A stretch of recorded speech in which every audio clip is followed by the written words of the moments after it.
Hey fam, this is Marvel Harry. Today's story is gonna blow your mind. What if Bruce Banner found Harry at age 6 and gamma radiation unlocked unlimited magic core in him? Show some love with a like and subscribe. Here we go. Chapter 1. Cupboard Physics. The neighborhood had that particular English quality of having decided collectively what it was and being very firm about it. Detached houses, matching garage doors. Lawns that were an argument about character. Bruce had been in Little Winging for 11 days, which was 8 days longer than anything in his operational calculus endorsed, and the surplus was a data point he couldn't explain satisfactorily and had stopped trying to. He had a room on Ashfield Road. Mrs. Henley, 73, half-blind in the left eye and significantly more interested in her tabby cat than in any paying guest, rented it to him for £40 a week cash and had not once asked his surname. The room itself was barely a room. A cot, a nightstand, a window that faced the rear garden where a hawthorn hedge grew untended and gray, and a radiator that made a sound like slow digestion every night at 11. Bruce found the radiator odds comforting in a way he declined to examine. He slept 4 hours a night and worked at the kitchen table from 2 until 5 in the morning when Mrs. Henley's sleep was loud enough to guarantee privacy. The work was pencil to graph paper, conducted under a 40-watt bulb that turned everything amber and indistinct. It was not the work he'd done before, Banner's work, the kind that required institutional letterhead and postdoc labor and the whole scaffolding of credentialed science. This was quieter. This was just him and the numbers and the central unanswered question of the past 14 months, whether the cellular architecture that remained after each transformation was degrading toward instability or whether it was, in some appalling and counterintuitive direction, becoming more efficient. The data pointed to the latter. Bruce hated the data. He bought his groceries from a Tesco 2 miles east, using the self-checkout, paying with cash drawn in small amounts from separate machines in separate towns. He ate simply and went to bed before Mrs. Henley woke, and was out of the house before she made her morning tea. He'd been running long enough that the logistics of invisibility were automatic now, the same way other people's morning commutes were automatic, a sequence of actions so rehearsed they'd emptied out and become pure reflex. The one variable he'd failed to account for was the route he took home the night of the 12th day. He'd been aiming east toward the industrial strip. There was a lorry depot where long-haul drivers ate in a canteen that smelled of industrial fryer oil and asked nothing about the quiet man with the American accent who needed a lift west. Bruce had used it twice before. It was 11 at night, the temperature just above something unpleasant, and he'd taken the residential shortcut because the main road had a CCTV unit that he'd assessed as operational, and he was feeling, for reasons he couldn't fully locate, more exposed than usual. The shortcut ran behind the rear gardens of a residential terrace, between the back fences and a public footpath that nobody used at this hour. He was past the second garden when he heard it, not crying. He'd steeled himself no. He'd prepared himself, walking this route, for the ordinary sounds of residential nights, television through walls, a dog, someone's argument at low volume. He hadn't prepared for this because there was no reasonable preparation for it. A child counting very quietly. In sets of 10, the voice was coming from ground level, from a ventilation gap at the base of a foundation wall, barely audible over the ambient sound of a street that was otherwise performing deepest suburban calm. 1, 2, 3, 4, a pause as if the number required consideration. 5, 6, 7, 8, 9, 10. A breath. 1, 2, 3. Bruce stopped walking.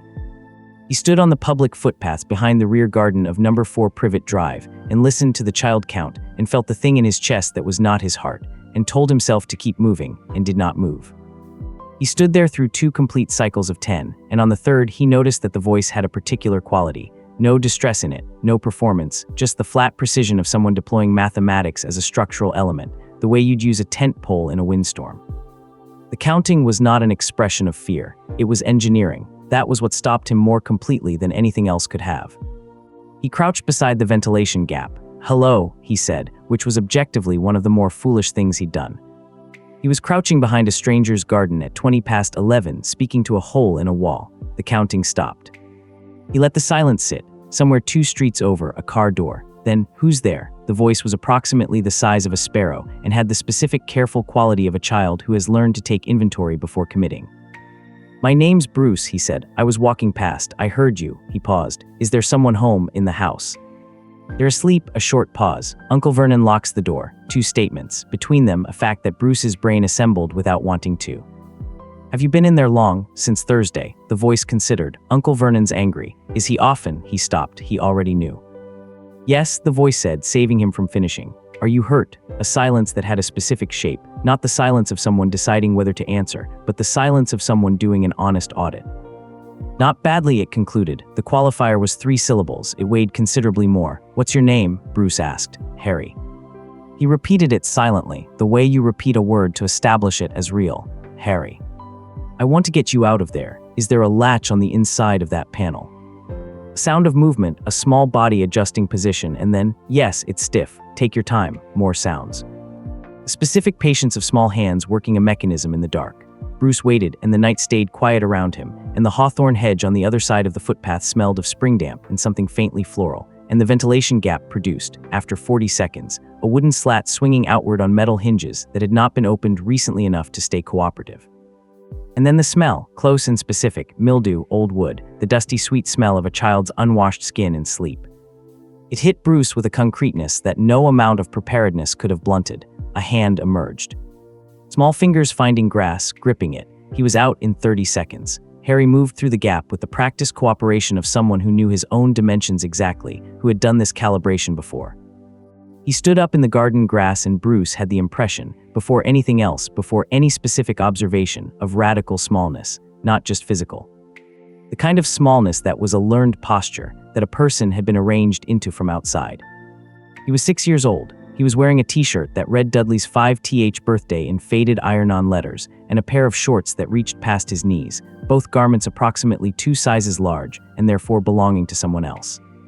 He wore round glasses with a crack across the left lens. His hair went in all directions.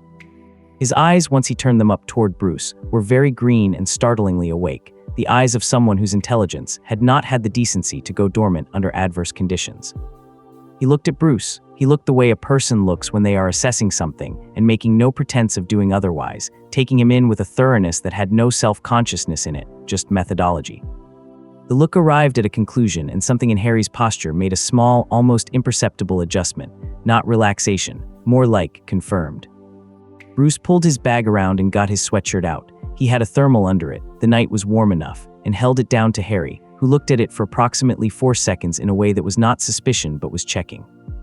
Then he took it and pulled it over his head, and it fell to mid-thigh, and he pushed the cracked glasses up his nose and looked at Bruce and said, "Thank you, not performed, not reflexive." He'd thought about whether to say it and had. "The glasses," Bruce started, "they're Dudley's old ones. They don't work very well for me," offered flatly. "Things go a bit sideways at the edges." "Okay. We need to." He looked at the house. Dark windows, the particular opacity of a house occupied by people who intended to sleep through anything. "We need to not be in this garden." "Yes," Harry agreed, "the same gravity. Uncle Vernon wakes at 6. Bruce lifted him over the garden gate. The hinges would have made noise. He'd assessed them when he crouched, and Harry made no objection, just accepted the logistics of being carried over a fence by a stranger in a way that suggested his bar for trustworthy adults was specific and had been recently met. He landed on the pavement and looked both directions along the empty street, a gesture so automatic it looked borrowed from Bruce's own movement vocabulary. Bruce put his hand briefly on the top of Harry's head, the only available gesture, the one with the least ambiguity, and said, "This way," and Harry fell into step beside him without hesitation, his feet bare on the pavement, the oversized sweatshirt swinging around his knees. They walked out of Privet Drive in silence. One street lamp had a blown bulb, and the other threw their shadows out long and thin ahead of them. Harry walked with a slight lean to the left. That was probably the sideways edge problem with the glasses. He didn't mention it. He looked at the houses as they passed them with a focused curiosity that was not tourist interest. He was reading the street, taking it in with that same methodical attention he'd applied to Bruce. "You know the street?" Bruce asked low. "I walk to school along it," Harry said, "and Aunt Petunia sends me to post letters sometimes." A beat.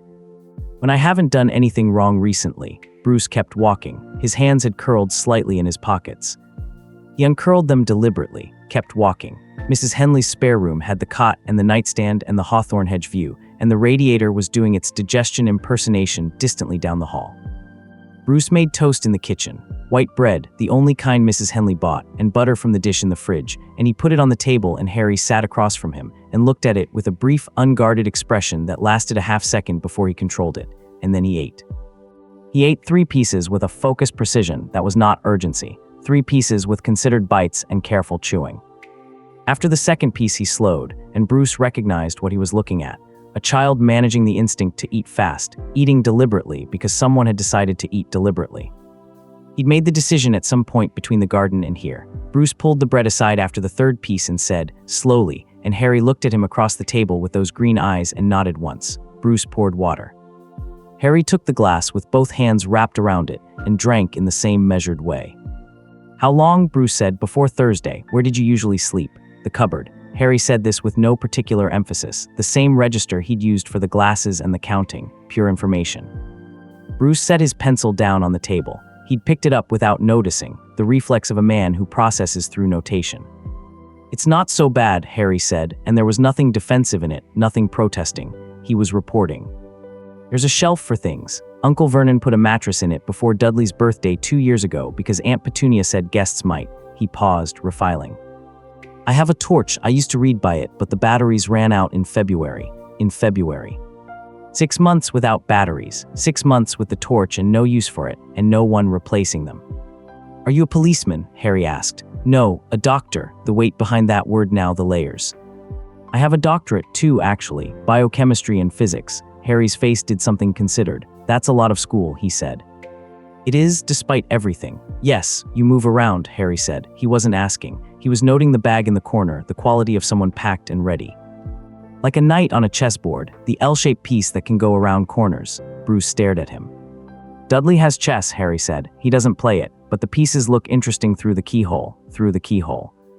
Bruce picked up his pencil again and put it back down. He looked at this child who had taught himself chess theory through a keyhole, and had been counting in sets of 10 in the dark to keep his room from shrinking, and had eaten his toast slowly by choice, and felt something in his architecture of self-preservation develop a very specific crack. I'm not taking you to the police, he said. It came out more definitively than he'd intended. Harry looked at him, that considering silence the theorem check. All right, he said. I need to think about what comes next. He was being honest, which was a reflex he hadn't quite managed to suppress. I don't have a plan. That's okay, Harry said, and finished his water and looked at the bread, and Bruce pushed it back toward him. Harry was asleep in under 5 minutes on Bruce's cot, one hand loose near his chin, the sweatshirt riding up past his shoulder blades where Bruce could count, deliberately did not count, his vertebrae. Bruce turned the lamp to face the wall and went back to the kitchen and sat with his graph paper and did not work on his calculations.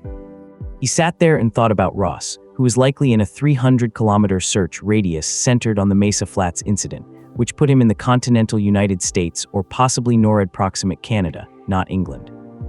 England was probabilistically clean.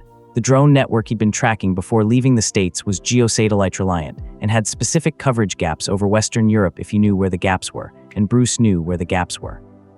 He thought about the child sleeping on his cot. He thought about what responsible meant, responsible in the specific clinical sense, what the responsible action was, the one with the best expected outcome under uncertainty, social services, proper channels. A system that would take the child from an abusive home and place him somewhere, his pencil moved, somewhere that might also be an abusive home. Somewhere with no continuity, no guarantee, no tracking of outcomes at an individual level. A system that moved cases through it with the same logic that moved freight. He thought about the cupboard, 6 months with a dead torch. At 4 a.m, he went and sat in the chair beside the cot and watched Harry sleep and did the thing that he'd trained himself not to do for 14 months, which was let the immediate present be enough. Not the next town, not the next border, not what happened when they found him. Just the room, the radiator, the child asleep. Just this for now. He sat there until gray light came into the window through the hawthorn hedge. The drone came at 7:15. Bruce was on his second circuit of the block, a habit, a diagnostic, the 30-minute loop he ran every morning to check for changes in the environment, and he spotted it 3 streets east while it was still running its grid. White chassis, red logo, Henderson Property Solutions, a real company. He'd seen their drones twice over the past week doing genuine real estate work near the new build development on the far side of the suburb. This one was not running a real estate grid. It was running a systematic search pattern, the overlapping spirals of a spectrographic scan, and it was moving with the steady autonomy of pre-programmed instruction. Bruce had seen Ross's spec hardware in enough configurations to read the divergence instantly. He changed direction and went back toward Ashfield Road at pace, not running. Running drew eyes, but the close, tight stride of someone with a destination, and calculated as he went. The spectrograph array on this model, if it was the generation he thought it was, had an effective range of 60 meters. He was 4 streets from Mrs. Henley's house. The drone was 3 streets east. On its current pattern, it would reach Ashfield Road in approximately 12 minutes. "12 minutes to get Harry and get out. 12 minutes." He came around the last corner onto Ashfield Road and Harry was standing on the front step. He was wearing the sweatshirt and his inadequate shorts and the cracked glasses, and he had a piece of toast in one hand. He'd been waiting, apparently, with the quiet patience of someone who decided that waiting outside was acceptable without needing permission to decide it. When he saw Bruce's face, he looked at the toast once and put it in his pocket. "Something's coming," Harry said. "East 3 streets. We have." Bruce was already moving past him into the house. "Bag the calculations he'd left on the kitchen table, fold them in, go. We have time." "Come inside, get your..." He stopped. Harry had nothing to get. "Come inside." He was out in 4 minutes. Cash from his envelope behind the loose bit of skirting board. He always had a loose bit of skirting board, 2 weeks' worth shoved under Mrs. Henley's door with a forward note that said nothing explanatory. Harry was standing in the hallway with the same waiting patience, the toast still in his pocket. "Which way?" Harry asked. "West, away from the drone's approach vector, through the park at the end of Magnolia Crescent, and then to the bus stop on the far side." He'd taken this route twice in his assessment circuits and knew it. 8 minutes of residential streets, 1 open space, cover adequate. They went. He didn't make the park, or rather, they made the park, reached it, and that was where the drone reached them. Bruce had miscalculated its speed. The wind was behind it, pushing it faster through its grid, and it came over the roofline of the houses to the east while they were crossing the open playground space, past the roundabout and the sandpit, and a set of swings with 1 missing seat. Bruce saw it and registered immediately that it had him. He could tell from the adjustment in its pattern, the microshift from grid to pursuit, the subtle intensification of the scan array's whine. He kept moving. He put himself between the drone and Harry without appearing to, a sideways drift, nothing dramatic, just physics, occupy the space. The park had 2 exits, the way they'd come in and a gap in the far fence that led to a residential street. The far gap was 40 meters. The drone was 60 meters back in closing. Bruce walked faster and thought about the threshold, his specific, personal 14 months map threshold between stress and event, and thought about ice water and the decimal expansion of pi and the specific molecular geometry of adenosine triphosphate.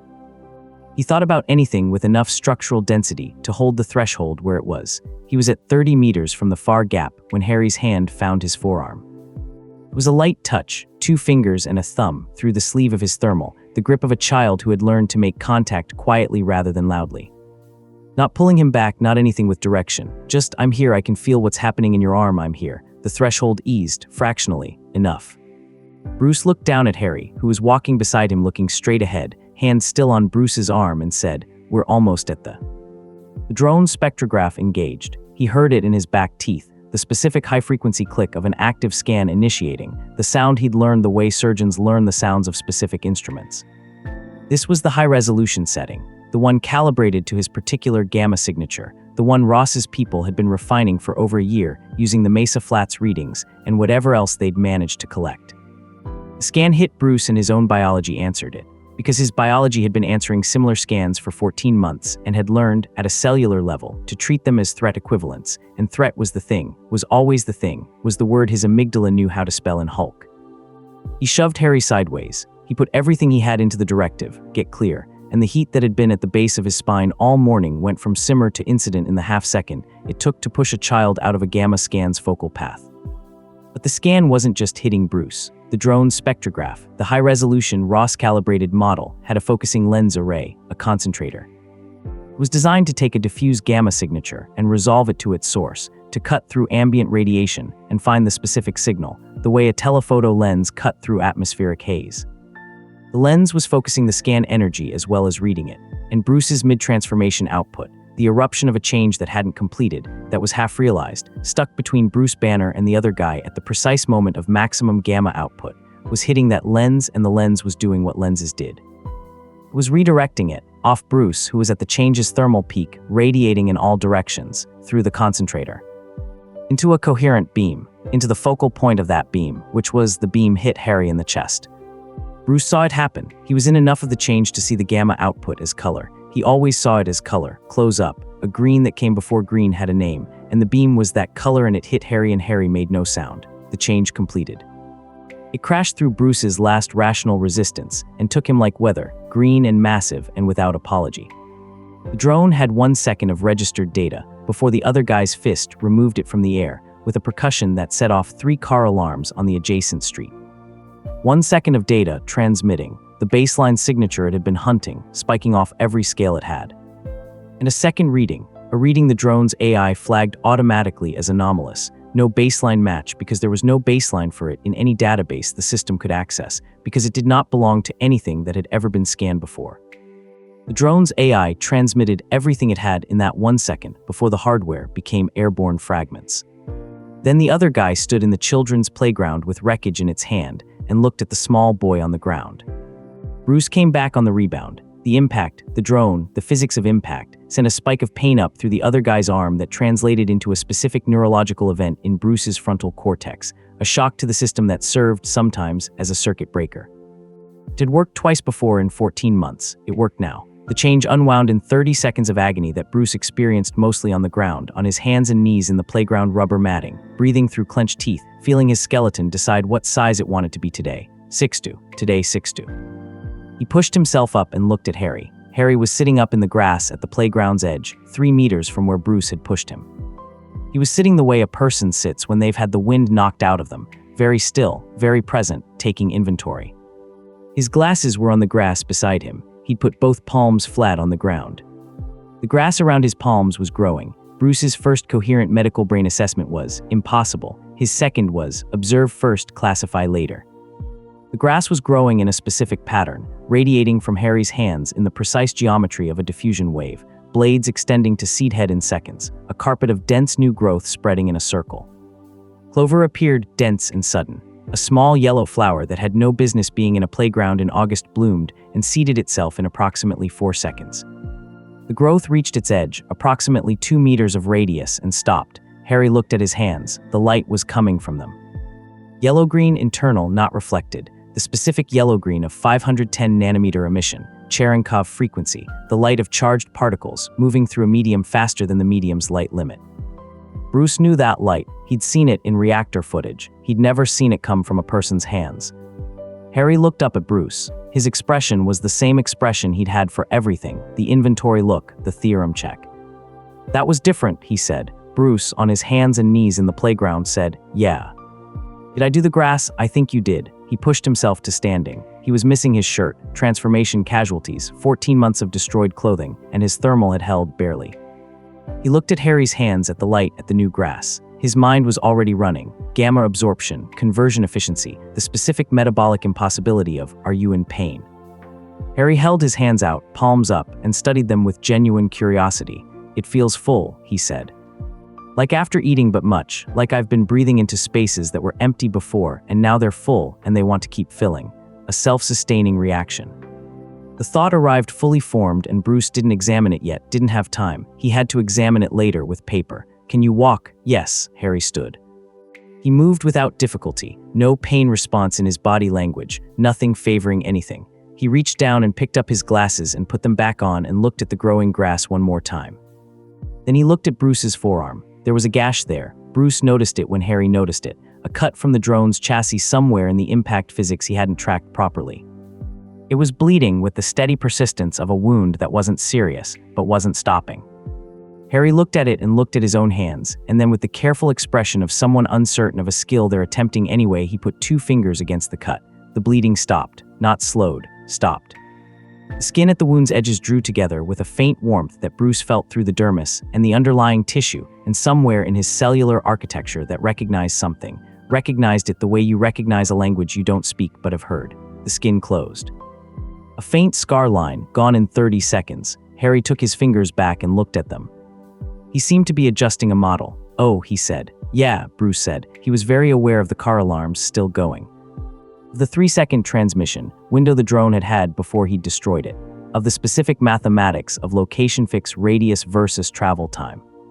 "We need to go right now." He put his bag on. He looked at Harry and Harry looked at him, and there was a moment, brief, precise, where each of them did the same thing, took in the other one and made a decision. Not dramatic, not declared. The kind of decision that is made in the body rather than the mind, which is always more binding. Harry pushed his glasses up and said, "All right," and walked toward the park exit, and Bruce walked beside him, and the car alarms continued behind them as they went. Reading on the bus, Harry in the window seat, both hands on his knees, the green-gold light faintly visible at the base of his fingernails if you were looking for it. Bruce was looking for it. The smell of the bus, diesel and damp coats, overlaid on the ozone and copper smell that Bruce associated with his own transformations, and that was now also, apparently, Harry's smell. He'd have to calibrate that, he thought. Later, paper, calibrate. The people I'm running from, Bruce said, quiet under the bus noise. There are two separate, it's complicated. Harry looked at him steadily. Because of what happens to you, the green. You've seen it before, a bit, through the back fence. Last winter, Mrs. Figg saw you more than I did. She told Aunt Petunia something was wrong with the man at Henley's. A pause. Aunt Petunia told her to mind herself. Your aunt knows what I am. I think she knows what kind of thing you are, Harry considered. She knows about there are other things like it, people who are different. His voice was careful, not loading the word either way. She doesn't like it. Bruce absorbed this. A woman on Privet Drive who knew what kinds of things existed and had decided the correct response was aggressive normalcy.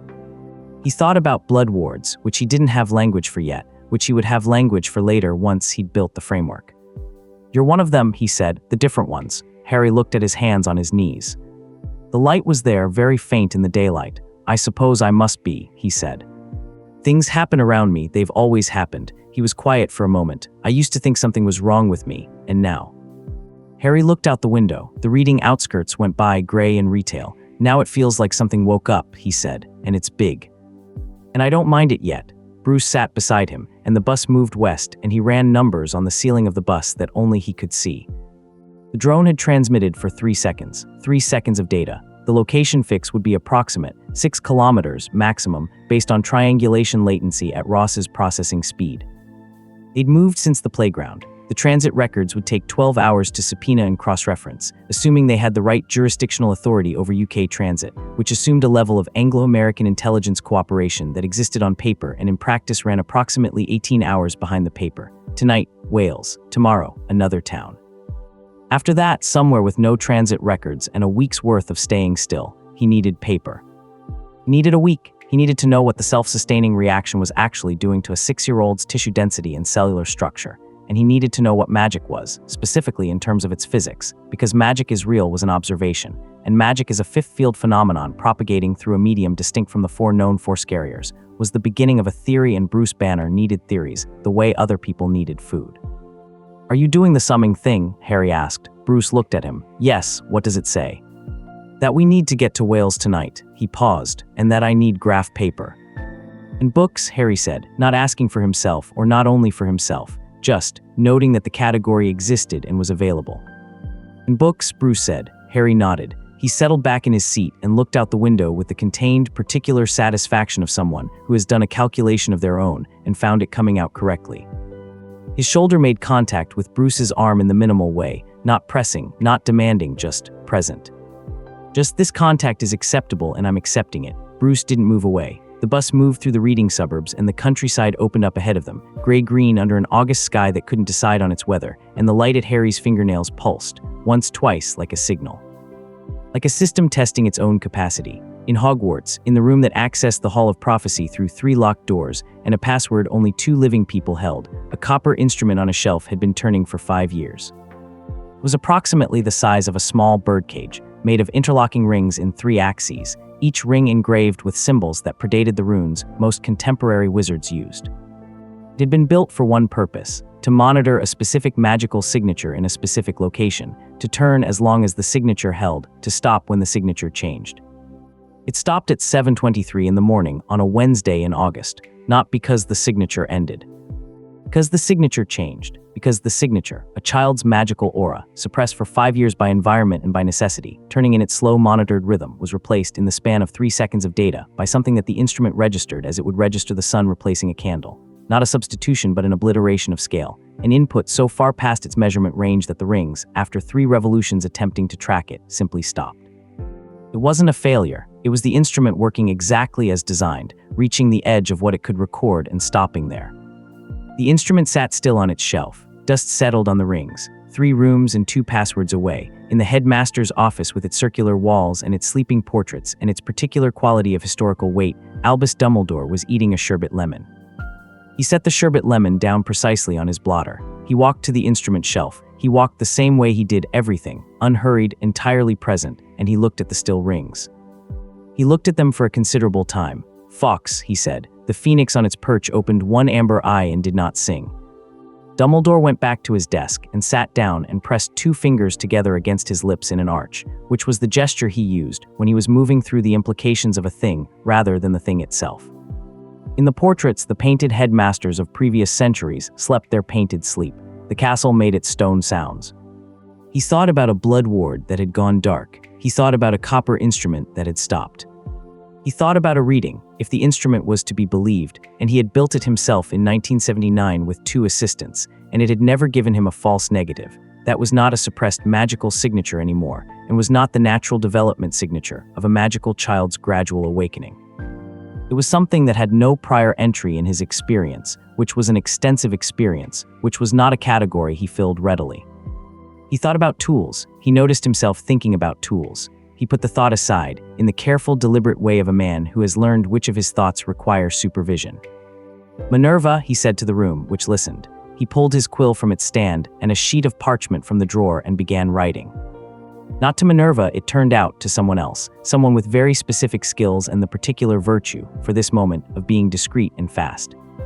He wrote 2 names in his careful hand, below them a date, below that a location, Surrey most likely, moving. Below that, a single instruction that was framed as a request because he was Albus Dumbledore, and his requests were not the same as other people's requests, but he framed them as such anyway, out of a courtesy that was also a strategy. Find the boy. Report only to me, do not engage. He folded the parchment and sealed it with a press of his thumb. Not yet, he said to nobody, to the room, to the situation, to the part of himself that was already 3 moves ahead, but soon.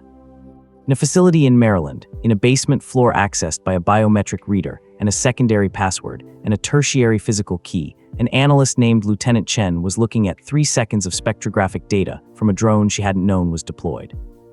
The data had arrived via automated transmission with a hardware failure flag attached. The drone was non-operational, destroyed by impact, which was not unusual in the context of the signature it had been tracking.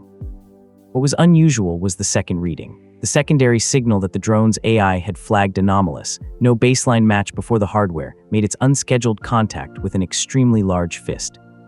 She ran the secondary reading through the comparative database. Banner's signature first. She knew his signature the way a radiologist knows a specific patient's lung x-rays, by the character of it, the distribution of the peaks. The secondary reading shared some characteristics. The same gamma energy range, the same biological source indicators. This was not an industrial source or a weapons signature, it was coming from a living thing, but the amplitude. She pulled up the amplitude comparison and looked at it for a long time. The amplitude of Banner's Mesa Flats event, at the high point of transformation, was the highest reading the program had ever recorded from a biological source. They had a term for it internally, the ceiling. The models all asymptoted at the Mesa Flats reading. The secondary reading was 3 times the ceiling. Chen ran the comparison 3 more times. She ran it a different way. She ran it through a secondary algorithm that checked for sensor saturation, for transmission artifacts, for any data quality reason to discount what she was seeing. The data was clean. The reading was 3 times the ceiling. She sat back in her chair. She thought about who this went to. She thought about the chain of command, her section head, the program director, the oversight committee, and she thought about how each of those nodes would handle a reading that was 3 times the ceiling from an unknown source at a Banner contact point, and the answer at every node was the same, and the name at the top of the chain was the same. She flagged it priority 1, she sent it up. The chain at its top was Thaddeus Ross. The guest house in the village, whose name Bruce was not writing down, smelled of damp carpet and a wood-burning stove that had been used recently enough to still be warm. The woman who ran it barely looked at them. She had the incurious efficiency of someone managing a business through a lens of perpetual mild exhaustion, and she gave them a room on the first floor with 2 single beds and a window that faced a field where a small herd of sheep were dealing with the Welsh drizzle, with the equanimity of animals that had decided this was simply the world. Bruce put his bag down and Harry sat on the edge of one bed and looked around the room with the same systematic inventory he applied to everything. Then he looked at his hands. The light was there, dim in the remaining daylight, pulsing at approximately the rate of a resting heartbeat. Not his heartbeat, Bruce noted. He'd checked his own pulse earlier. A different rate, slightly faster, the rate of something that was idling above baseline. "It's getting louder," Harry said. Bruce looked up from where he'd been opening his bag. "Since the playground, since this morning. Since I don't know exactly when, but it's like a radio someone's turning up slowly." He touched his sternum. "In here." Bruce sat on the edge of his own bed across from him and looked at Harry looking at his hands, and thought about the criticality model that he didn't have yet but that was already assembling itself in the back of his mind, the framework clicking into shape the way theoretical structures did when the observations were sufficient. Self-sustaining reaction, input becoming output, no ceiling, no control mechanism. He thought, what's the control mechanism? Does it feel like pressure? He asked. Harry considered this carefully. Yes, he said, like being overfull. Like when you've eaten too much but much, much bigger and in my chest instead of my stomach. Pressure, accumulation. A system requiring output to maintain equilibrium. Bruce's pencil was not in his hand yet, which took active will. When you healed my arm, he said, did the pressure went down a bit? Harry said immediately. Yes. When I do something, it goes down a bit. He looked at the window and the Welsh sheep and the drizzle. His expression was focused, the inner arithmetic look, and then it comes back up, higher than it was before, self-sustaining. Input from use, output to use, net gain. A system whose criticality increased with activity, the opposite of depletion, the opposite of every energy model Bruce had ever worked with. He stood up and went to his bag and took out his graph paper and sat back on the bed with it on his knee and picked up his pencil and drew the first curve. The pressure accumulation curve, the output events as local minima, the underlying trend still rising. Harry watched him draw. Is it going to hurt me? Harry asked. Bruce looked up at Harry's face, which was asking the question with no more affect than any of the other questions, the glasses, the counting, the toast, pure inquiry. I don't know, Bruce said, the honest answer, the only kind available. I don't know enough yet. I have a theory. He looked at the curve on his paper. But I need more. I need to watch it for a while before I tell you the theory, because theories without data are just stories. What's the difference, Harry said, between theories and stories? Yes, a story can be anything. A theory has to be wrong in a specific way. He held up the graph paper. This curve either goes to a plateau, finds its ceiling and stabilizes, or it keeps rising and something happens at the top. I don't know which yet. I need to watch which. Harry looked at the curve. He could read graphs or he couldn't read them formally, Bruce suspected, but he could read the shape, the direction, the implication of a line going up without a visible plateau. His face did a thing that was the close cousin of the no-affect expression he used for facts, but with a slightly different quality to it. Quality of absorbing something true. But you don't think it'll kill me, Harry said. Bruce sat with his graph paper on his knee and his pencil in his hand and looked at the 6-year-old who had just cut straight to the central question, as he apparently always did, and said, I think the fact that you're sitting here and we're having this conversation is strong preliminary evidence against it killing you. Preliminary, Harry noted. Very strong preliminary. Harry accepted this. He looked back out the window at the sheep who were managing. Then, can I have dinner? The guesthouse owner made soup, thick, vegetable, with bread she hadn't made herself but had sliced generously. Harry ate one bowl and then a second, and then looked at the third serving that the owner had left in the pot on the table. She'd been called away by a phone, and looked at Bruce. Yes, Bruce said. Harry ate the third bowl. After dinner, he sat at the guesthouse table with the notepad from the room. He'd appropriated it, a guesthouse pad with a printed logo, which Bruce noticed and said nothing about, and drew with the ballpoint pen that had come from somewhere Bruce hadn't tracked. He drew with the focus of someone who does this seriously. Bruce cleaned up the soup bowls and came back to the table and looked at what Harry was drawing. It was the starling, from the car park that morning, the one he'd watched bathing in the puddle through the bookshop window during the brief window when they'd been two people doing an ordinary thing. It was rendered in ballpoint with a specificity of observation that was, Bruce picked it up and looked at it, genuinely good, not child draw good, proportionate. The wing angle correct, the iridescent plumage suggested in a few confident lines rather than laboriously detailed. You've been drawing for a while, Bruce said. The inside of the cupboard door, Harry said. I don't have pencils usually, but I had a nail for a while, he was matter of fact. I drew the shelf above the cot, and a spider that lived in the corner. Bruce set the drawing back down. He sat across from Harry and watched him draw and thought about a child drawing a spider on a cupboard door in the dark, which was the specific kind of thought that did things to the threshold, not in the Hulk direction, in a different direction, in the direction of something that was not safe to name yet, and so he didn't. There's a book, Harry said, not looking up from the notepad, about birds. I saw it through a window once, Mrs. Fig had it on her coffee table, and I was looking after her cats, and I could read the spine.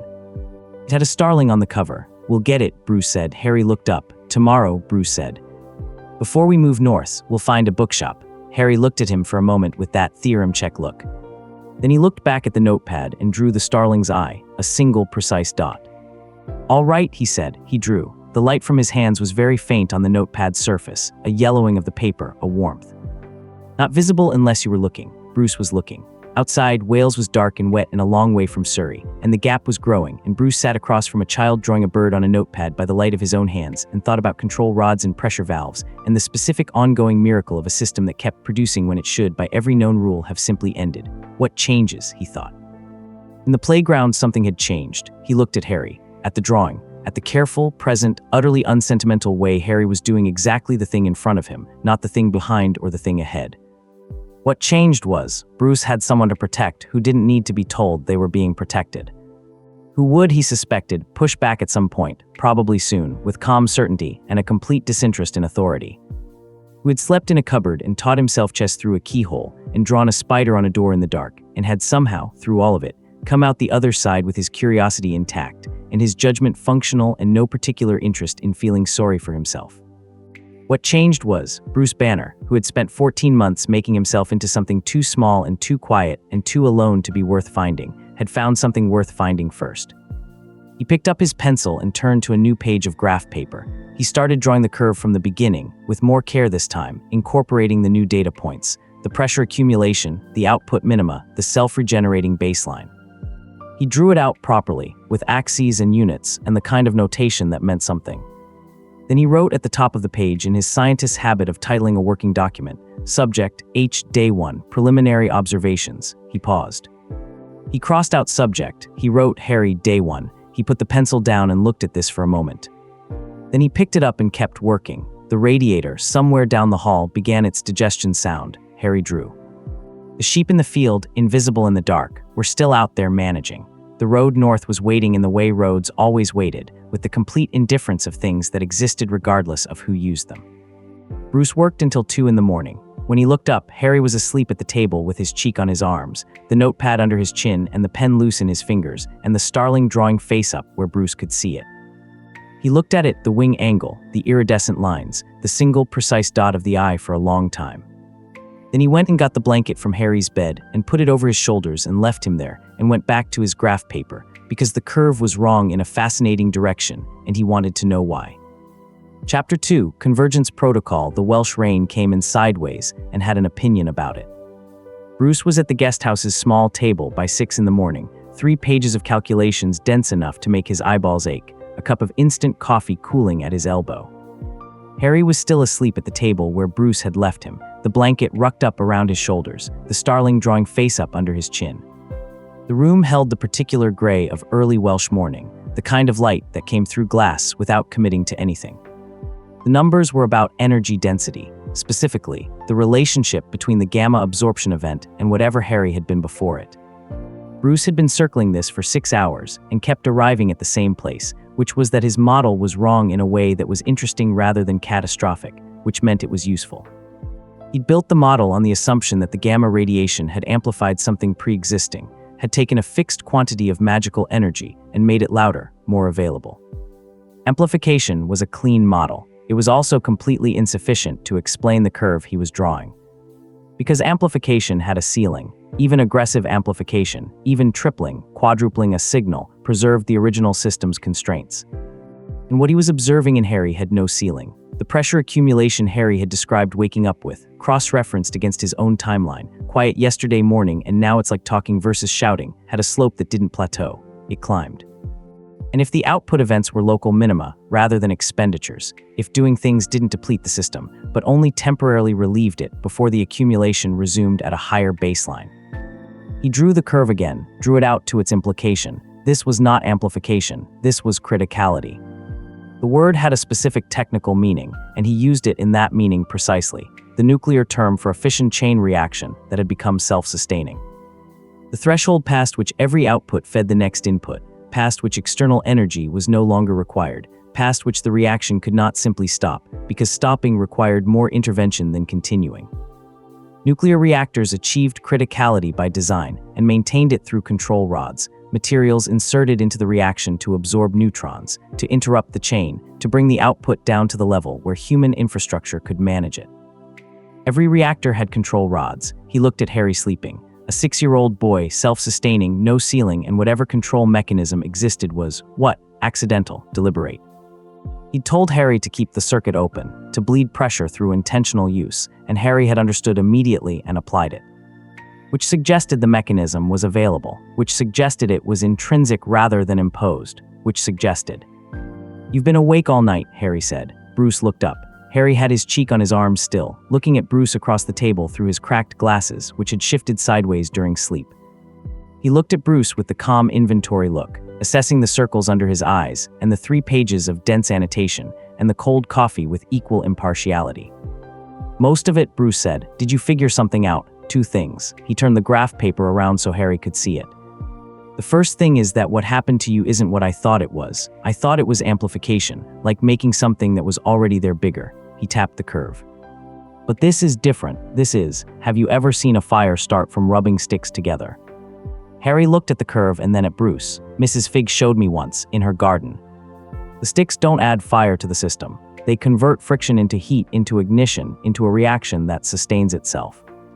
After that point, the sticks don't matter anymore." He paused. "The gamma radiation from the drone was the friction. What you had before, the magic that was there, suppressed, that was the fuel, and now," he tapped the graph. "The reaction is self-sustaining. You're producing it from yourself. It doesn't run out because every time you use it, it generates more." Harry looked at the graph. He was 6 years old and he was looking at it with the focused attention of a person who understood what an increasing slope meant even without the formal vocabulary for it. "It's going to keep getting bigger," he said, "unless you find a way to manage the output rate." Bruce turned the graph back around. "Which you've already started doing. The pressure release, doing small things deliberately to keep the accumulation from peaking." "Like bleeding a radiator," Harry said. Bruce stared at him. "Mrs. Fig showed me that too," Harry said. "She had a radiator that knocked. You attach a key to the bleed valve and turn it, and the trapped air comes out, and then it works properly." "Exactly like that," Bruce said. "Yes." He sat back in his chair. The second thing I figured out is that I have no idea what magic is and I need to know," Harry considered. "I don't know what it is either. You know what it does. You know what it feels like from inside." Bruce picked up his pencil. "That's more useful than a definition, actually. Definitions come later." He looked at Harry. "I want you to tell me everything you can remember. Every time something happened, going back as far as you can, what you felt before it happened. What it felt like during, what happened after." Harry sat up properly. He rearranged the blanket over his shoulders like a cape, which gave him the appearance of a small and extremely attentive emperor, and he began. He talked for 40 minutes. Bruce wrote for all 40 minutes without stopping except to flip pages. Harry spoke in the same careful, precise way he did everything, not dramatizing, not performing memory, locating facts. The time he'd been locked in the shed, and the lock had simply stopped working. The time Dudley's friends had chased him across the school grounds, and he'd found himself on the roof of the gymnasium with no memory of climbing it. The time Aunt Petunia had taken scissors to his hair, cut it close to the skull, and by morning it had returned to exactly what it had been. The incidents that had produced the most intense fear response in him, the roof primarily, and one other event involving a teacher's wig turning blue during a lesson, had been the largest in scale. Motion was the trigger, fear specifically, more consistently than anything else, anger twice. Once something that Harry described, after a long pause, as wanting something to be different very badly, more than I'd ever wanted anything, which had resulted in the lock situation, and which Bruce cross-referenced immediately against his own transformation triggers. The parallel was not subtle, but the scale even at peak had been small, a lock, a roof. Hair that grew back, and for every incident there had been not pain exactly, Harry said, more like the aftermath of something. A tiredness that went down to the bone, the feeling of being emptied. That's gone now, Harry said, after yesterday. Whatever I do, I'm not tired after, because the source is unlimited, Bruce said. He was looking at his notes. The suppression was doing two things, keeping the output below a functional threshold, and also imposing a cost on anything that broke through. Like he searched for it, like a pressure relief valve that was also set to fine you every time you used it. The gamma broke the valve, Harry said, and removed the fine. Bruce sat back, and turned the whole system from conditional and costly into unconditional and self-replenishing. He paused. What I don't understand is the medium. Magic has to propagate through something. Everything does, light through spacetime, sound through air, electromagnetic fields through the quantum vacuum. Whatever magic is, it propagates through something, and the gamma radiation hit that something and changed its relationship with your biology, I think. You think, Harry said, strong hypothesis, wrong in a specific way, multiple specific ways probably. Bruce looked at his notes. I'll figure out which ones. He looked up. How do you feel this morning? Harry checked his hands. The light was there, the faint Cherenkov pulse. He checked inward. Bruce could see him doing it, the brief stillness of genuine introspection. 8, he said. Yesterday morning you were 3. Yes, and this morning 7 was after the helicopter in the street. That was 9. Came down after. Harry looked at his hands. I moved the rain. Bruce recalled this. Harry redirecting the rainfall angle from the window, a local atmospheric adjustment performed with the focused attention of a person testing a hypothesis of their own. He'd come back from 9 to 8 in the 20 minutes since. Keep doing that, he said, all morning. Whatever's small and present, the valve needs to keep bleeding. I know, Harry said, and there was no impatience in it. It was simply, yes, I already understood this, we can move on. He pushed his glasses up. What's the second problem? The second, you said 2 things, you figured out 2 things. He put both palms flat on the table. The wood under his hands warmed slightly, a faint grain-deep amber. He took them off, put them back. The pressure down, the warmth easing. The second thing was that you don't know what magic is. But that's a third thing. What was the second thing? Bruce looked at him. He'd lost track of his own numbering. I was going to say the second thing was that we need to move today. You already decided that yesterday, Harry said. That's not new. A silence. Bruce picked up his pencil and put it down. The second thing, he said, is that I don't know where we're going. Long term, he was being precise because Harry deserved precision. I can keep us moving. I'm reasonably good at that. But eventually moving becomes a pattern and patterns are visible, and I don't have he stopped. I don't have an end state, a place we're trying to get to. Harry looked at him steadily. Do you need one? It would help. My mum and dad, Harry said, the same flat fact voice. They were magical, they had friends. Friends who aren't the Dursleys. He put this forward with the care of someone offering something fragile, noting its fragility without apologizing for it. I don't know who they are, but they must exist. Bruce looked at him, looked at the graph paper. Looked back at Harry. Yes, he said, they must. So that's a direction, Harry said, find out. He said it the way he said everything, simply, practically, without drama. The way a person navigates from where they are to where they aren't yet, one step by one step, beginning with what is known. Bruce picked up the pencil and wrote at the top of a new page, Research, Magical Community, UK. Contacts Community Structure, Academic Record. Wrote, H. Parents, Surname Potter, Deceased, Magical UK-based. Start there. He wrote, Bookshop. Harry reading it upside down from across the table. There's also the glasses. Yes, Bruce said, there's also the glasses. Breakfast was toast again, which the guest house produced from a buffet sideboard that operated on the honor system. Harry ate 4 pieces and a bowl of cereal that he examined first, smelled, and then consumed with focus.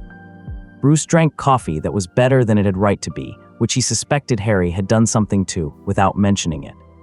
The guesthouse owner appeared briefly to refill the coffee pot and looked at them both with the serene indifference of a woman whose primary concern was that the crockery be returned to the sideboard. She had a television in the back room that was on at a low murmur. News, the cadence of news, the particular rhythm of a broadcast that had arrived at the portion of the morning where it looped. Bruce caught 3 words through the wall, Surrey and incident and unconfirmed. He did not visibly react.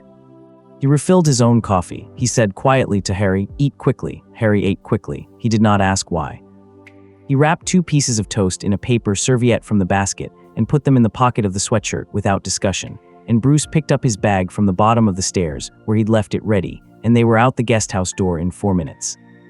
The village was called Lenreader and had, by Bruce's count, 1 street that qualified as commercial. A post office, a pharmacy, a hardware store, and a narrow shop between the pharmacy and a closed-down estate agent, whose sign had been replaced by a handwritten one in the window that said BWIDLUN Books /LLANRHAEDRBOOKS in blue marker. Cat was on the counter. The books went to the ceiling. Harry walked in and stood at the entrance for 3 full seconds, the inventory pause, the same one he used for rooms and people and strangers, and then walked directly to the natural history section, the way someone walks directly to something they've been looking for a long time without knowing it was there to look for. He found the bird book on the second shelf, a field guide, thick, illustrated, its spine reading Collins' Complete Guide to British Birds in red text. He pulled it out and held it with both hands, and looked at the cover photograph of a starling, with the specific focused attention of someone encountering a thing they'd previously known only by description. You can read it, Bruce said. Harry opened it to a random page. He read it the way he'd read the natural history note in the story, smoothly, locating the difficult words and moving past them on context rather than stopping. He looked up. The woman behind the counter had her reading glasses on and was watching over the top of them. "How old are you?" she asked. "6, Harry said. "Are you sure?" "Yes," Harry said. She sold them the bird book and 3 others Bruce had selected with the specific criteria of things Harry could read, things that taught something about the world from the bottom up rather than the top down. A book on rivers, a book on stars aimed nominally at children but pitched at the high end, with actual physics in it. A second-hand paperback on human anatomy that had been someone's school text, full of marginal notes in pencil. Harry held them all under one arm with the proprietary grip of someone securing resources against future deprivation. Bruce paid. He noticed Harry's hand on the notepad on the way past the stationary rack, the swift, practiced motion of someone doing something quickly rather than sneakily, and paid for the notepad too without commenting. Outside on the street, Harry looked at the books, and then at Bruce with an expression that had no category available to it. No available vocabulary for it, apparently. He opened the bird book to the starling chapter instead and began reading while walking, which Bruce registered as a safety issue, and also as a thing he wasn't going to mention. He was watching the street. He had been watching the street since the television words, Surrey, incident unconfirmed, and the street was currently presenting as an ordinary Welsh village street. Tuesday morning, 3 people, a delivery van, and a dog walking itself with great purpose in the direction of the butcher. The sky was low and uniform and gray, the kind of sky under which aircraft were harder to spot. They were 40 meters from the bookshop when Bruce registered the car. Dark blue, civilian plates, parked nose-in with 2 wheels on the curb. Not the parking of someone running an errand, the parking of someone who had arrived fast and was planning to leave the same way. Plates were clean, professionally, specifically clean, the way rental fleet cars were when they were cleaned by people whose job was thoroughness rather than habit. 2 occupants, front seats, both oriented towards something in the dashboard that was not the road ahead. Bruce kept his pace. He said to Harry low, "Car blue, 10 o'clock. Harry did not look up from the bird book immediately. He read one more sentence. Bruce clocked this, and then turned the page slowly and said, without inflection, "I see it. The man in the passenger seat has a device. It's making a sound. You can hear it, since the bookshop." Bruce took 3 more steps. "We're going to turn here. River path, the sign we passed coming in." "Yes," Harry said, and turned with him without breaking stride, and the bird book stayed open in his arms. Behind them, both doors of the dark blue car opened. The river path was narrow, beaten earth between low vegetation, with the river reiter audible and present 20 meters to their left. Bruce walked fast and Harry walked beside him, and behind them came the sound of boots on the path, measured, unhurried, the pace of people who believed they had the exit points covered and were not in a hurry. Harry closed the bird book around his finger to mark his page. "How many?" Bruce asked. 2 from the car and 1 more. He was near the bookshop already. Harry's voice was even and informational. "Waiting, 3. Repositioned, which meant they'd had a location fix good enough to set up before moving, which meant the transit records had come through faster than Bruce had estimated, which meant someone had moved the subpoena request up the chain before it went through normal channels, which meant Ross himself had signed it rather than delegating. That was a step change in urgency. "There's a signal device on the one behind us," Harry said. "It's pointing at you, I know." He felt it in his fillings, the specific frequency of the active scan, calibrated to his signature, the same signature he'd been printing on the electromagnetic spectrum since Mesa Flats. He walked and thought, 3 operatives and active scanner prepositioned assets. This was a contained extraction. Not an HVT response, no helicopter, no heavy support, not yet, an information-gathering contact. They wanted to confirm the secondary reading before escalating. He could work with that. The window between confirmation and escalation was Bruce, Harry said. The path bent around an alder tree and opened onto a small clearing beside the river, where a wooden bench sat overlooking the water, and standing beside the bench were 2 people in long coats who had not been on the path behind them. The woman was dark-skinned, 40-something, silver at her temples, with the alert precision of someone running multiple parallel observations simultaneously. The man beside her was younger, broad-shouldered, with an open face and something in his right hand that Bruce's brain processed as wand and then recategorized as not a gun, and then recategorized again as no, still a wand, stay with the first reading. A wand, so. Both tracks converging at once. The mathematics of this were not in Bruce's favor. The woman looked at Harry and then at Bruce and then, briefly, at the 3 operatives coming up the path behind them. She processed the scene in approximately 2 seconds. Then, "Kingsley," she said. The young man raised his wand and said something, one short word that sounded Welsh but was not, and the path behind Bruce and Harry went briefly translucent, not invisible, not blocked, just wrong. The 3 operatives hit it and stopped, the way you stopped when a step was 3 inches lower than you expected, the full-body interruption of physics declining to behave. The lead operative spoke. "This is a U.S. military operation under." "It isn't," the woman said. Her voice had the quality of a very fine blade. The sharpness wasn't visible until it had already cut. She looked at Harry. "Harry, my name is Nymphadora. I work with Albus Dumbledore, who sent me to find you and make sure you were safe," Harry said. "Yes, I am safe," Harry said. A fractional pause. The woman Nymphadora recalibrated. "I can see that." He was very worried when your situation in Surrey changed. "He wants to." "I know what he wants," Harry said. Another fractional pause, smaller this time. Nymphadora had the face of someone who has prepared for multiple versions of a conversation and is discovering that none of them are this version. "He wants to explain things to you, about your parents, about who you are, about." "I'm finding out about my parents," Harry said. "Bruce is helping." He glanced at Bruce with the specific look of someone indicating, "This is a person, this is my classification of this person," and looked back at Nymphadora. "And I know who I am." Behind Bruce, the three operatives were working at the translucent barrier with the professional persistence of people who had encountered force fields in various configurations and were running protocols. The lead one had his scanner out. The scanner was doing something to the ambient air. Bruce felt it on his skin, on his teeth, the active high-resolution sweep painting the clearing. "Harry," Bruce said quietly. Harry was already bleeding pressure, his palms, flat at his sides against his thighs, the small warming gesture keeping the valve open. But the scanner was actively sweeping, and the sweep was a threat-adjacent stimulus, and Bruce could feel his own threshold responding to it, the baseline rising. "Don't," Harry said to him, not a command, just "I see what's happening in you and don't." "Working on it," Bruce said. Nymphadora looked between them. "Dr. Banner," she spoke carefully. "I understand that you found Harry in difficult circumstances. I understand you've been looking after him, but you have to appreciate what you're dealing with, what he is. You can't, a muggle can't." "Muggle," Bruce said. "Non-magical," she said. "You can't manage what he's becoming. There are structures, there's training, there's a whole world he belongs to that you have no access to."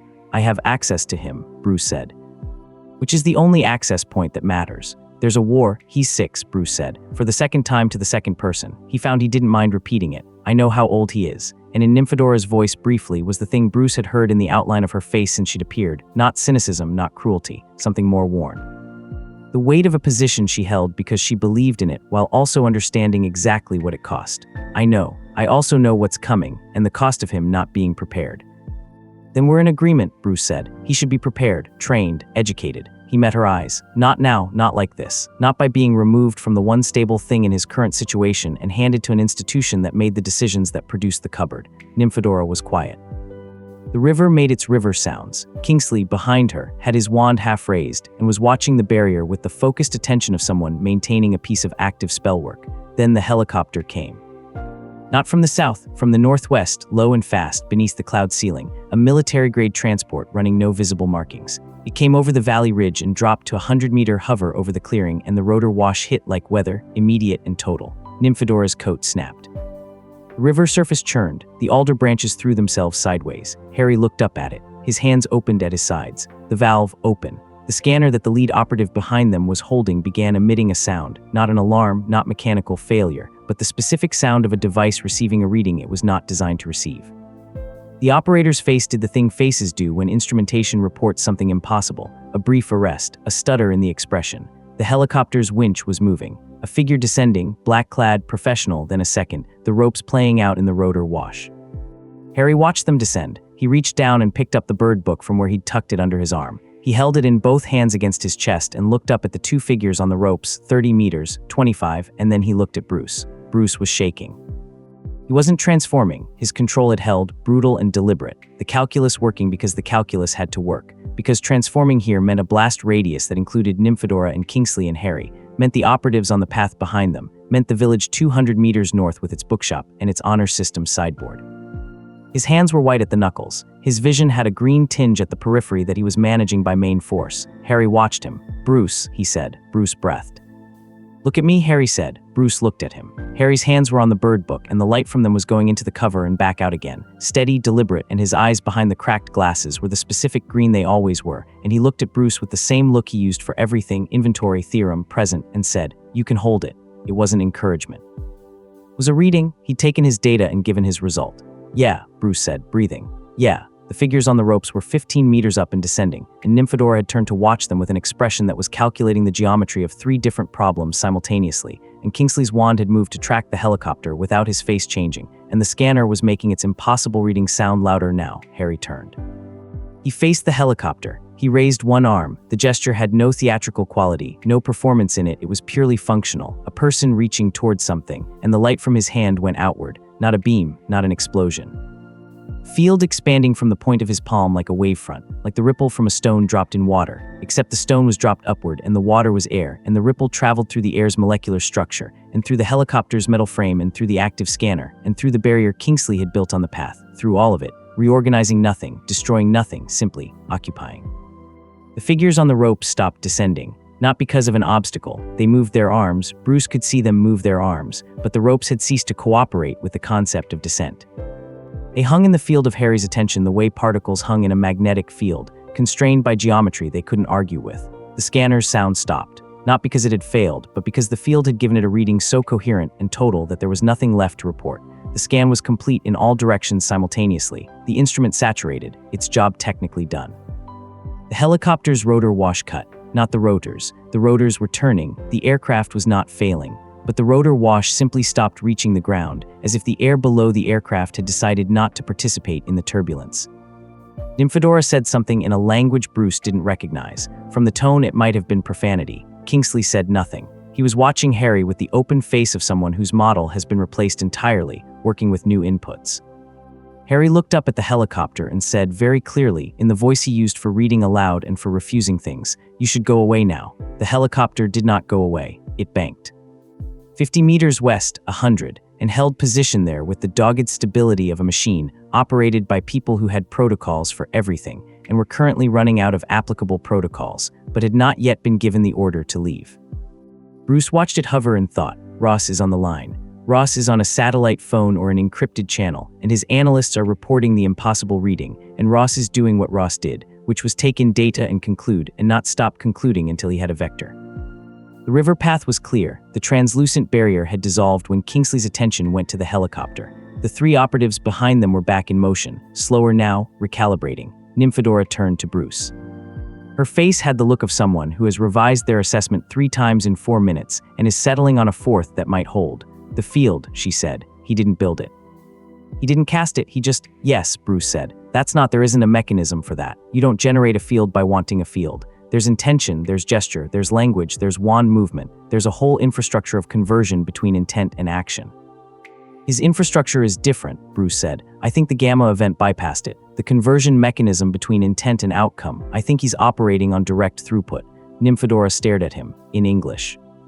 He thinks it and it happens. The middle steps are gone. A silence. She looked at Harry, who had lowered his arm and was looking at the bird book in his other hand with what appeared to be mild interest in where he'd left off. Merlin, she said, which was apparently a general-purpose response to the impossible. Moody's going to want to, Kingsley started. Kingsley, she said. Right, he said, and stopped. We need to move, Bruce said. He was watching the helicopter. All of us, before Ross gets tired of the holding pattern. Ross, Nymphadora said, the man with the helicopter. Military, General, U.S. He's been tracking me for 14 months. He glanced at Harry.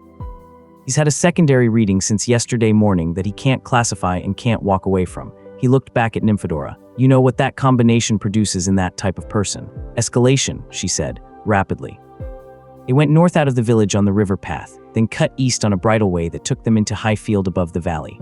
The 3 operatives had not followed. Bruce didn't know if this was caution or orders or Nymphadora doing something he hadn't seen her do, but the path behind them was clear.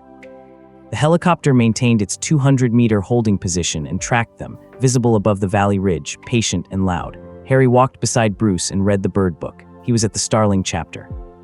His left hand trailed occasionally in the field grass, and the grass responded, a centimeter of growth, a brief densening of the green, the valve bleeding steadily. He wasn't managing it with effort. He was managing it the way breathing was managed, continuously, automatically, the task beneath the task. Nymphadora walked 2 paces behind with the deliberate body language of someone, indicating non-aggression through geometry. Kingsley had stayed at the village. Bruce didn't know why and didn't ask. He'll come himself, Nymphadora said at the path behind them, not quite to Bruce. Dumbledore, when he understands what the reading means, a beat. He'll want to talk to Harry directly. I know, Bruce said. He's not, she stopped, tried again. He's genuinely trying to protect people. I know how the cupboard looks. I know what that decision cost and I don't agree with every decision in the chain that led to it. But the war is real. The threat to Harry specifically is real. Voldemort, the wizard who, I've heard the name, Bruce said. He tried to kill Harry when he was 15 months old, killed his parents. Failed to kill him, which is the reason for the prophecy, the reason Dumbledore needs him, the reason it's not as simple as letting Harry grow up quietly and find his feet. She was speaking with the particular weariness of someone making an argument they've made to themselves many times and found wanting many times and are making again anyway. The threat comes back, it always comes back, and when it does, Harry will be older, Bruce said, and readier, and in possession of the fact that the adults in his life made their decisions with him rather than about him. He kept walking. That's not nothing. That's the thing that makes the difference between a person who fights because they've chosen to and a person who fights because the architecture of their life gave them no other room. Nymphadora was quiet. The cupboard, Bruce said, not accusatory, just putting it down in the space between them where it sat. The cupboard, she said. The high field opened up ahead of them, gray-green and wide, the village invisible below and the helicopter, a dark shape above the valley that had stopped gaining on them. The field wall ran along the north edge, mossy stone, very old, sheep in the far corner dealing with the ongoing fact of Welsh rain. Harry, without looking up from the starling page, he's coming, Bruce turned. At the field's eastern edge, between one moment and the next, with no mechanism of arrival that Bruce's senses had tracked, Albus Dumbledore stood. He was tall. The word Bruce's brain produced was particular, specific in the way that people who have been themselves for a very long time became specific, worn into a precise shape by decades of consistent occupation of their own character. Silver-bearded, half-moon glasses, robes in a dusty blue that should have looked absurd in a Welsh field in the rain, and instead looked simply like the correct clothing for this specific person in any context. He walked across the wet grass with the unhurried confidence of a man who had never needed to hurry because his timing was always correct. The sheep parted for him. They did it without alarm. He walked to 10 feet from Harry and stopped. He looked at Harry for a long time, not acquisitively, not with the scanner's flat evaluation, but with a weight that was its own kind of pressure, a complex weight, something that had grief in the base of it and hope over the top and underneath both the cold infrastructure of a very long plan. Then he looked at Bruce. Dr. Banner, he said, I've read a great deal about you. I suspect the majority of it is wrong in the direction that would interest you. Probably, Bruce said. You've kept him safe, Dumbledore said. I want you to know that I recognize that. What you found in Surrey, he paused. Something moved through his face, brief and controlled. That was not the arrangement I intended. There were factors. The blood ward required a specific configuration. The protection was genuine. I did not anticipate. He stopped himself. The arrangement was wrong. I am telling you that directly. Good, Bruce said. I'm also telling you that it won't be sufficient to stop what's coming, Dumbledore said, and that Harry, knowing who he is, knowing his history, his parents, his place in a world that loves him more than you can currently imagine, is not incidental. It's necessary. He looked at Harry again. May I talk to you, Harry? Harry looked up from the bird book. He considered the question, the actual question, the permission implicit in it. Yes, he said. Dumbledore crouched. The gesture had a practiced quality. This was something he did, this physical leveling, a tool as deliberate as his voice, and it was also, beneath the deliberateness, real. He looked at Harry at eye level through those half-moon glasses and said, Your mother was one of the most gifted witches of her generation. Your father was brave past the point of sense and funny in a way that made people feel included. His voice was very even. They loved you completely. From the moment you existed, they loved you completely. Harry held the bird book against his chest with both arms. They died protecting you, Dumbledore said. And what they did, what the love they had for you created, is the reason that the darkest wizard in a century failed to kill a 15-month-old child. He paused. You carry that. Whether you want to or not, you carry what they gave you. Harry was very still. The light from his hands was going into the bird book's cover, steady, rhythmic, the valve working. I would like, Dumbledore said, to tell you everything. Their names, their friends, their house at Godric's Hollow. Everything I know, which is considerable. He did not look at Bruce. I would like to take you somewhere you can hear all of it safely, where there are people who knew them where. Not yet, Harry said. Dumbledore's face held. Not because I don't want to know, Harry said. He was looking at Dumbledore with full attention, the inventory look without the hesitation. I want to know everything. I've always wanted to know, but I'm not going anywhere yet. Harry, you put me in a cupboard, Harry said. The field went quiet. The rain fell. The sheep in the corner made no comment. You know that, Harry said. You know you made that decision, and it was the wrong one, and you said so. But you made it. He looked at Dumbledore with 6 years old and Cherenkov light and a bird book held against his chest. How many other decisions are you making about me that you think are right and aren't? Dumbledore sat back on his heels. The movement was small. The effect was not. I don't know, he said. And then after a pause, possibly several. So I need more time, Harry said, before I'm in a place where the decisions are all yours again. He glanced at Bruce and glanced back. We're finding out about my parents anyway, Bruce said. I said we'd try, Bruce said. He said we'd try, Harry corrected scrupulously. And we will. Dumbledore looked at Bruce. The assessment in his gaze was different from every other assessment Bruce had experienced today. It wasn't tactical, wasn't clinical, wasn't the scanner's indifferent sweep. It was the specific look of a person who has been playing a very long game and has encountered a piece that doesn't belong to any side and is deciding what that means. "You're not in a position to keep him safe indefinitely," Dumbledore said to Bruce. "Measured, not threatening, factual. You're a fugitive. You have no resources beyond what you can carry. The military apparatus behind you is, I have access to its movements through channels you don't, and it is substantial and getting more so." He paused. "I'm not arguing custody, I'm noting realities. I've been noting them," Bruce said, and I'm working on them." He met Dumbledore's gaze. "What I need from you is time, a specific amount, not indefinite. Time for Harry to have had the experience of existing without being managed. Time for him to come to you because he decided to rather than because the situation left him nowhere else." He paused. 6 months. Nymphadora behind them made a small involuntary sound. Dumbledore was very still. 1 month, he said. 4, Bruce said. 6 weeks, Dumbledore said. "With contact, I send someone monthly not to report to stay in touch. And if the military situation escalates past the point where I judge you capable of managing it alone, I have the right to intervene." Bruce looked at Harry. Harry looked at Dumbledore. "Who do you send?" he asked. Dumbledore looked at Nymphadora. Nymphadora looked at Harry. Something shifted in her face, a relaxing of the professional architecture, brief and genuine. "That would be me," she said. Harry turned this over. "Can I ask you things about my parents? Everything I know," she said, which isn't as much as he knows, a glance at Dumbledore, but it's something. "Your mum was at school when my mum was at school. There are stories." "Yes," Harry said. He said it to Dumbledore. Agreement, the word doing the work of a contract. Dumbledore rose from his crouch. He was very tall standing. He looked at Harry for one more moment with the complex weight of 60 years and a prophecy and a war and something else that was underneath those things, older than strategy, which was simply a person looking at a child and carrying the specific grief of having failed that child and being required to continue anyway. 6 weeks, he said to Bruce, and then to Harry softer. "Your mother's name was Lily, she had your eyes." He turned. He walked back across the field toward the eastern hedgerow. The sheep parted. He went through the gap in the stones and was not there. The helicopter came down. Not to the field, it came down on the road 2 kilometers west, which Bruce knew because the rotor sound changed pitch and the echo off the valley walls told him distance and bearing. Ross's people weren't using the high field, they were cutting off the road exit. "The path north," Bruce said to Nymphadora. "Blocked," she said, the two who came up from the village. "How long can Kingsley hold the barrier?" "He's not at the barrier anymore. He went back to deal with the operatives, diplomatically." Her tone made diplomatically do a lot of work. "So we have," Bruce was already moving, reading the field's geometry. Wall to the north, village to the south, road to the west with a helicopter. East was open field running to a ridgeline, no cover, a kilometer of exposed ground. "East," he said, "ridge." "If we're over the ridge before they have eyes up." "There are already eyes up," Nymphadora said. "They've had satellite tracking on your signature for 6 minutes, since the helicopter banked." Bruce stopped walking. He stood in the middle of the wet field and ran the geometry. Every exit had a problem. Every problem had a solution that cost something. The satellite tracking was the ceiling. If they had satellite, there was no cover, no ridge that helped, no direction that didn't walk them into an asset, unless... He looked at Harry. Harry was looking at the helicopter, now visible above the western ridgeline at hover, maintaining position with the steady patience of a machine that did not tire. "Harry," Bruce said. Harry looked at him. "The scanner on the helicopter," Bruce said. "The satellite reading, they're tracking my signature." He said it clearly, without apology. "My specific gamma signature, the same way the drone found us in the playground." He paused. "Can you?" "Yes," Harry said. "I haven't said what I'm asking." "You're going to ask me to cover it," Harry said. "Your signature, with mine." He looked at his hands. "So they can't separate the readings." Bruce stared at him. Yes, that's exactly what I'm asking.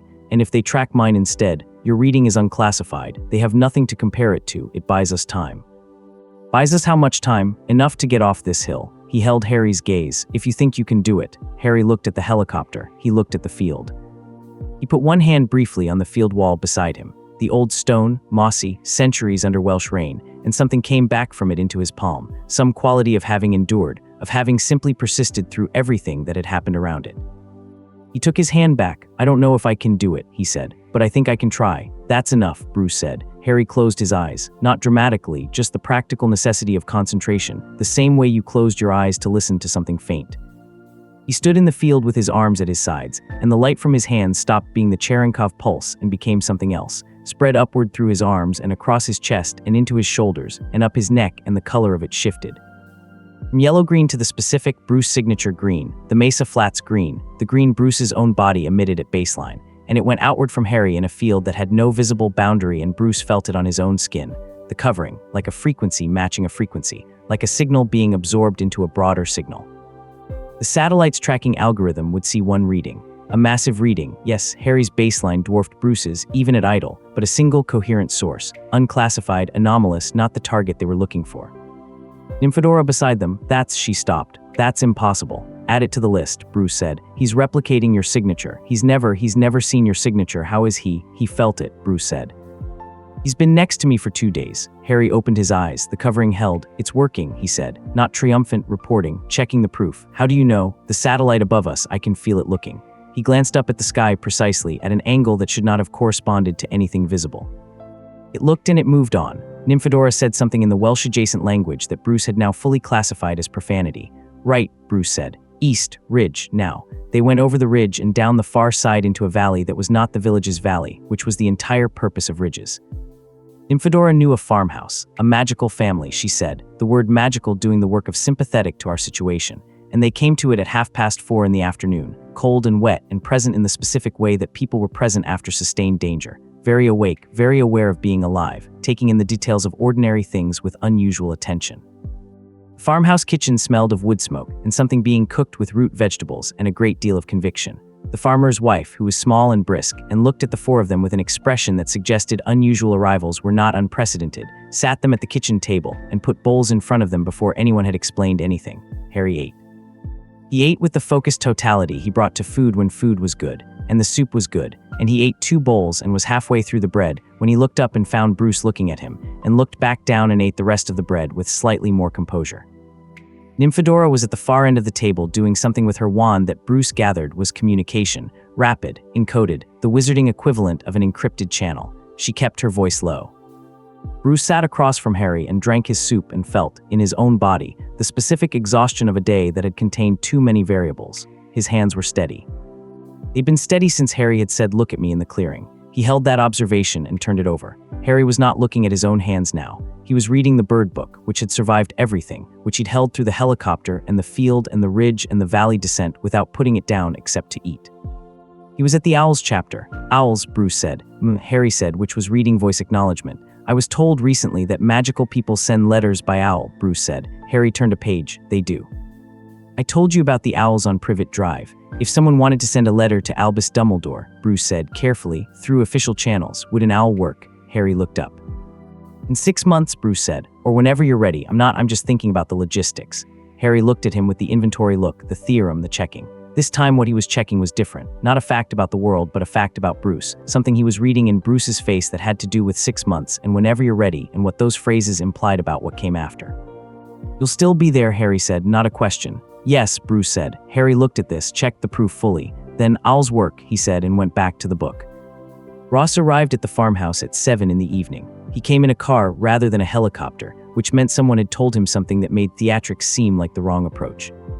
He came with 2 people rather than 6. He knocked, which was unexpected enough that the farmer's wife stood at the kitchen window for a moment before Nymphadora stood up and went to the door. Bruce stood at the kitchen table. Harry closed the bird book. Ross came in and looked around the kitchen with the compact, economic assessment of a man for whom every environment was immediately tactical. He looked at Nymphadora with the look that acknowledged her professional function without engaging with it. He looked at Bruce. Banner, he said. General, Bruce said. Then Ross looked at Harry. It was the first time he'd seen Harry in person. Everything before this had been readings, data, the abstract grammar of sensors and satellite imagery. He looked at Harry the way the scanner had looked, the way the instruments had looked, with the flat evaluative attention of someone looking for use. Harry looked back. He did not look back with challenge. He did not look back with fear. He looked back with the same look he used for everything, inventory, assessment, present, and then he picked up the bird book and opened it to the owls chapter and began reading again. Ross's face did a thing. It was not a large thing. It was not visible to anyone who wasn't watching for it, and Bruce was watching for it. The evaluative look arrived at Harry, reading his bird book at the kitchen table of a Welsh farmhouse, feet not quite reaching the floor, a crack across his left lens, and the evaluation encountered something it didn't have a category for, and for approximately 1 second Thaddeus Ross was simply a man looking at a child and running out of protocol. Then the second passed and he looked at Bruce. Walk with me, Ross said. No, Bruce said. Ross's jaw moved. The secondary reading, he's a child, Bruce said. He found he was very calm. The threshold was nowhere near the surface. Harry was at the kitchen table with his bird book, and Nymphadora was at the far end with her wand, and the farmhouse smelled of root vegetables and wood smoke, and Bruce was very calm. A 6-year-old child who has been in someone's custody since he was 15 months old with no say in any of the decisions made about him. He's not a secondary reading. Secondary reading is unprecedented, off-scale, unclassified, and belonging to a person, Bruce said. Those properties in that order tell you everything you need to know about why your protocols don't apply. Ross looked at him. The look had 14 months of pursuit in it, the specific quality of effort that had been applied to a single problem for a very long time. You understand I can't walk away from this. You can walk away from here, Bruce said. Tonight, with the understanding that the next time you send a scanner, the next time you put a helicopter up, the next time you preposition assets in a village to run a contact operation. He stopped. He took a breath. He said the rest quietly. I stopped being afraid of you about 16 hours ago. I'd like you to factor that in. Ross was still. The reading you have is from a child who did not consent to being scanned, Bruce said. You have a location from a drone he didn't consent to being scanned by. Everything you have on him is non-consensual data from an underage non-citizen who has legal protections under multiple frameworks that your program's jurisdictional cover specifically does not extend to. He held Ross's gaze. I know how the program works. I was in it. A silence. The fire in the farmhouse range made its fire sounds. The farmer's wife had retreated to a back room with the tact of someone who had learned to leave the kitchen at specific moments. Ross looked at Harry one more time. Harry turned a page. Ross said to the 2 people he'd brought with him, "We're done here." He turned and walked out. The door closed. Car engine retreating. Nymphadora from the far end of the table. Did that work? For tonight, Bruce said. And tomorrow we'll be somewhere else. He sat back down at the table. He was very tired, not the depletion kind, the clean kind, the kind on the other side of sustained effort. And we'll handle tomorrow. Harry looked up from the bird book. There's a chapter on rooks, he said. Did you know they mate for life? You mentioned something like that, Bruce said. They share territory. Harry was reading. The same field sometimes for generations. He turned a page. I like that they stay. He said it simply without loading it, reading, not asking for anything, just observing a fact about rooks that he found worth noting.